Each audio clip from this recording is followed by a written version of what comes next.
busy week for me, so I'm running a little bit behind in getting videos out, but I have seen The Incredibles 2, so let's talk about it.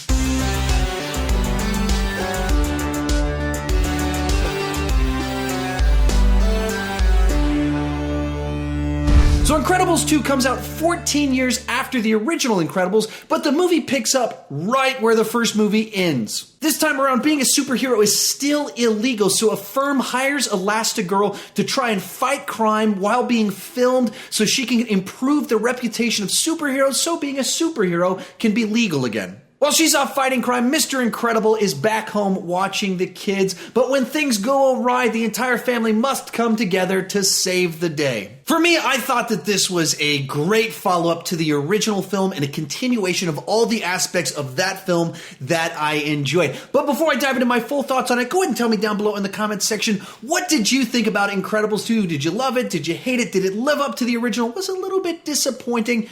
Tell me your thoughts down below. Just so you know, the reason I'm a little bit behind on this review, as well as putting out a ranking this weekend, I was out of town for 2 days. I headed off to Mississippi, and then as of today, I was actually at Greater Austin Comic Con. I'm going back to Greater Austin Comic Con tomorrow, so I've been very busy as of recently. I will be ranking all of the Pixar movies in just a couple of days from now, so you can tune in for that. With that said, let's get started talking about the good. What I absolutely love about both of the Incredibles movies is the way that they do this world building and create their own superheroes with their own tone, their own vibe that's not based off of other source material.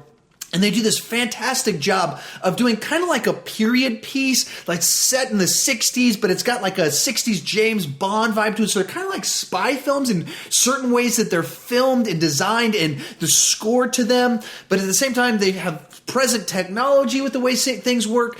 And there's just amazing world building with the design, and everything about it just creates an interesting environment, as well as creating unique, original superheroes, which pretty much all the superhero characters out there in movies these days are based off of comic books or some other property. This is an original franchise that Pixar has come up with, and it's just, well, it's incredible. It lives up to the name. What they're able to do with it and coming up with villains that have a unique take of what villains might do and how that might tie into the world, as well as these side characters and side superheroes that have portal powers and all sorts of things.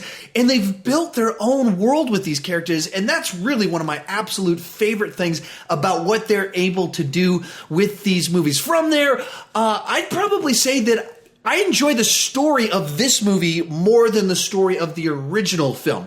And that's not a slight on the original film. That's just to say that the way that this story was constructed here, the way the different characters played into it, the way it played out, resonated a little bit more with me than did the previous film. I personally enjoyed Screenslaver, the motivation, how the character tied into the main plot line, the way the powers were kind of used, more than Syndrome from the original film. And some of that ties into the Syndrome character is a certain villain trope of comic book movies that I've never been particularly crazy about. I've never resonated with that type of story all that much. And the one here I found a little bit more interesting with the way it played out with the story as a whole. From there, I touched on this a little bit, but the story here from Michael Giacchino, I'm not quite sure if I've ever pronouncing that right when I say his name, or Giacchino, just a phenomenal score. Whether you're talking about the heroic themes, the exciting themes, just the ones that set the tone, all of it is just such a unique way to do a superhero score, as well as just great music that pulls the emotions out of you that you want it to. From there, we'll move on to Brad Bird, who is one of my favorite directors. He was my pick personally to direct The Force Awakens, especially coming off of his Mission Impossible movie. I just thought he would do a great job of making a fun, exciting movie. And this movie kind of continues that belief that he'd do a great job with a Star Wars movie. He has a great eye for the action, and it's clever the way it's staged, gets you on the edge of your seat, and just you can tell what's going on. It's fast moving, it's vibrant, all of these action sequences. I mentioned before a character that can kind of shoot portals, and there's so many clever sequences with the way that is used by this character in the movie and the way that Brad Bird captures all of that. There's sequences with characters running through buildings. All of it's very cool. Trains out of control with Elastigirl trying to save the day. helmed beautifully by Brad Bird, as well as capturing all these little funny moments when it's not a big action sequence. The humor works really well too and makes a way for Jack to be super charming and fun, and there's an amazing little sequence with him with a raccoon in the middle of the movie. All in all, so many things about this movie are just fun, vibrant, fast-moving, funny, all very positive words to describe this type of movie, which is to say it accomplishes everything that it's supposed to do. All the things I wanted it to be, it was. But from there, we'll move on to the negative. And the big negative on this one is there were a number of elements that were pretty predictable. As the movie kind of started off, as they started to introduce the characters and the scenarios, pretty quickly it was like, okay, I know from here it's going only one of two ways, and pretty sure I know which one of those two ways it's going to go unless they try and pull a fast one on me. And that's the way it plays out. And I try to factor into that it's a movie not just designed for me, a man in my 30s, but for children as well. And you can't have these super intricate plot lines that, my 6-year-old that was there watching the movie with me, that he can't understand. But at the end of the day, if I'm watching it and I go, okay, I know where this is going. Okay, I see how this is playing out. Wait, they've already established the rules of the supervillain. Why is the city in the law enforcement not picking up on that with some of the things that kind of play out?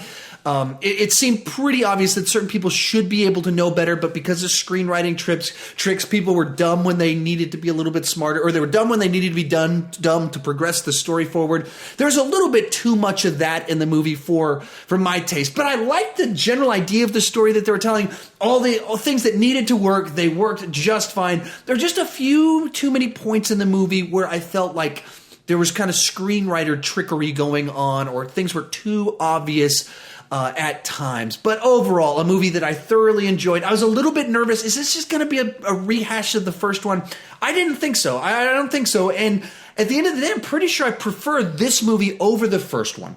It's a great compliment to it. And so if I'm comparing the two, which one just did I like the story a little bit more? And it's this one. So I'm pretty sure I prefer it over the original.